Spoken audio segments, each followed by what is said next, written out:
Miksi tekoälystä olisi tärkeää sitten puhua nuorten parissa tehtävässä työssä ja muutenkin? Ja mitä sitä olisi hyvä ymmärtää? No, tekoälyihin liittyy valtavasti ennakkoluuloja ja pelkoja, ja se on ihan täysin ymmärrettävää, koska se on aika tuntematon aihe vielä meille. Mutta niitä pelkoja ja ennakkoluuloja voidaan hälventää tehokkaasti lisäämällä meidän ymmärrystä siitä aiheesta.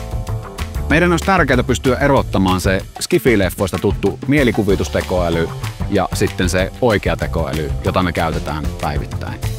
Tekoäly on osa meidän kaikkien päivittäistä elämää ja meidän täytyy oppia elämään sen kanssa. Ja meidän on tuettava myös nuoria siinä. Meidän on oltava ne vastuulliset aikuiset, jotka näyttää esimerkkiä nuorille tässä muutoksessa. Me tiedetään, että digitaidot lisäävät heikoimmassa yhteiskunnallisessa asemassa olevien nuorten osallisuuden kokemusta. Joten meidän täytyy pitää huolta siitä, että kukaan ei jää jälkeen. Koska jokaisella tulisi olla yhtäläiset perustiedot ja taidot tästä aiheesta. Eli meidän täytyy edistää kriittistä ajattelua, eettisiä pohdintoja ja median lukutaitoja. Meidän täytyy ikään kuin oppia lukemaan uudelleen.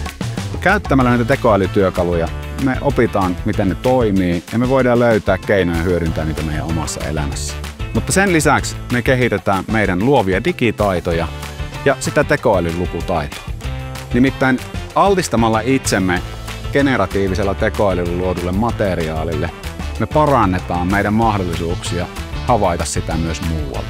Eli generatiivisella tekoälyllä leikkiminen voi siis olla erittäinkin opettavaista. Mutta tekoäly on paljon muutakin kuin vain generatiivinen tekoäly. Usein kun me ruvetaan puhumaan tekoälystä, niin me automaattisesti ajatellaan generatiivista tekoälyä. Se on kuitenkin vain jäävuoren huippu. Meistä jokainen käyttää nimittäin tekoälyä päivittäin, vaikkei me välttämättä aina tajuta.